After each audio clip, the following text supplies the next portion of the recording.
So as you guys know, this guy, Mike Van Wyck, straight up assaulted Jeff Nippert in one of the most classic bully versus nerd situations of all time. And this has since led to some extreme backlash from the gym community. Shit hit the fan, is you still a fan? When shit hit the fan, is you still a fan?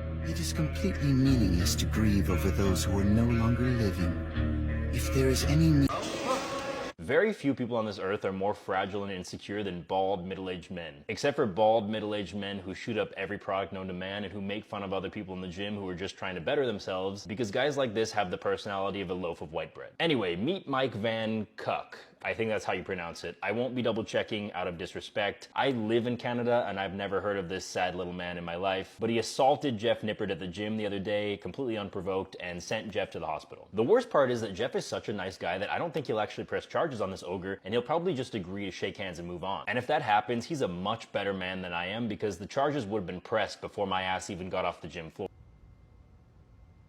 This is actually so many of you guys will know who Jeff Nippert is, who's the guy who got shoved in the throat there. Some of you may not know who Mike Van Wyck is, who was the guy who was doing the shoving. Now, I've had my own interactions with the guy in the past, and the best way to describe him is a high school bully who has never grown up out of high school, despite being a 45-year-old grown-ass man. Because let me tell you, there is never an excuse for violence unless there is a justifiable threat placed upon your own safety. At that point, of course, all bets are off. But look at the video. Jeff's hands are behind his back. There is no threat to your safety and no excuse for your violence. I mean, damn near everyone is straight up ready to slide for Jeff Nippert and showing their love and support. But there's still this cringe side, the side who thinks because they work out, they're some sort of gangbanger or hard knock life individual, and pretty much a side who at Mike Van Wyck for whatever reasons they may have. Like, for instance, let's read this quote. One day y'all will learn. Some of us Goldheads grew up in a different era where if you talk shit, you may have to stand on that when you run into that person. I understand blah, blah, blah. And like Van Wyck's actions were justified blah, blah, blah. Watch your mouth. Now, whatever era it may be, I am a firm believer of talk shit, get hit. I really am, especially when it's online beef and people eventually meet up. I really believe talk shit, get hit. However, can this shit for brains pull up any evidence of Jeff Nippert talking shit? If anything, Mike Van Idiot is the one who was talking shit about Jeff for years, to which Jeff let slide. Then he replied in a respectful manner without shit talking or bashing like Mike did. And Mike's fragile ego decided to take it whichever which way he wanted to, after starting the whole fiasco in the first place. It's cringe. Yo, I don't know who needs to hear this morning, but this is a quick little PSA to y'all. Don't go to an enemy's hood and expect not to get banged on, because you will get stole on.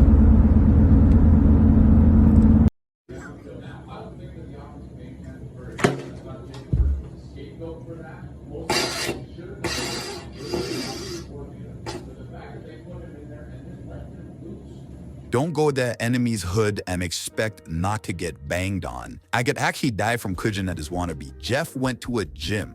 Jeff is not a gangbanger. Neither is Mike Van wannabe jackass, okay? Like, these guys are gym influencers. That's how they make their money, not in the streets. Like, I really want to know, what's with everyone trying to make things gangster or what it's not?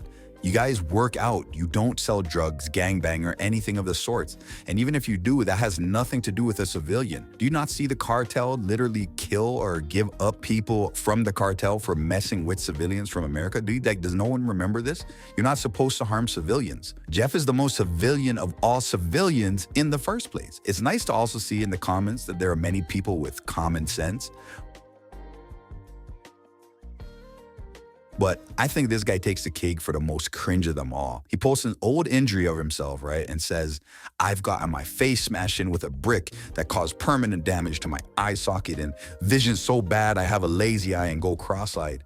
Did I call the cops? Nah, I left it in the streets. I know who did it, and he got his. I only went to the hospital because I needed stitches. Yada, yada, yada. Just yapping. This guy literally took this opportunity to get this situation of him getting smashed in the face by a brick talked about. This is absolutely nothing to do with him, nor does it have any correlation to the situation. Yet he's so eager for attention and people to know that he's some hard guy because he didn't call the cops that he had to mention this. There's no correlation by getting your face smashed in with a brick to a guy responding to a TikTok video and then getting jabbed in the throat twice. There's no correlation at all. I'm starting to think that brick may have caused permanent brain damage as well.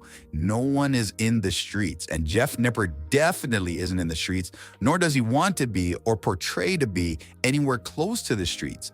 Cops are literally there for civilians. Also, I personally just highly doubt that this guy did anything to the guy that did this to him. It's just a hunch, right? It's just a hunch. I think he just, he got his face smashed in, he took the photos, and now he's acting years later like, yeah, he got his, man. Get it? Shut up, man. Just shut up. He proceeds to say, men are no longer men. My dad would have pushed me in the throat harder, pause, than Mike get for calling the cops and going to the hospital. Jeff, put your hand down your pants and see if you have a set of balls. That's right, guys. Don't go and get checked to make sure you have no permanent damage or anything. Also, instead, let's just walk around with lazy eyes and permanent brain damage because you're a man. Great advice. Guys, just shut up with this cringe shit, right? Anyways, I'm just gonna play the clip of Jeff one more time. I don't want any person to find me where the shit talk is, and I'll catch up you $1,000. I don't know the science-based guys. Science guys really need to answer this question before anything. Why is it that you remain so mediocre, yet you know so much? I know I don't need to respond to this, but since he asked, using science-based training, I won Natural Bodybuilding Nationals. I earned my pro card on the most competitive stage in the World Natural Bodybuilding Federation. I placed second in my first bodybuilding pro show, and while doing this, I set the Canadian record on the bench press, and I set a provincial record on the squat. I currently weigh 180 pounds at 5'5" tall, which is pretty close to my natural limit given my height and my genetics. That's all besides the point though, because facts are facts. Information is either right or wrong. It doesn't matter who that information is coming from. If the people with the best physiques had the most knowledge, why would C-Bum need a coach? He has the best physique on the planet. Who could possibly know more than him? Well, it's pretty obvious that bodybuilding success comes from great genetics and really hard training, and if you want to make it in the IFBB, steroid use. I like science because it gives me more confidence in what actually works and what doesn't, because it isolates variables. If you trust a big guy's advice over scientific studies, that doesn't bother me. I listen to what big guys have to say too.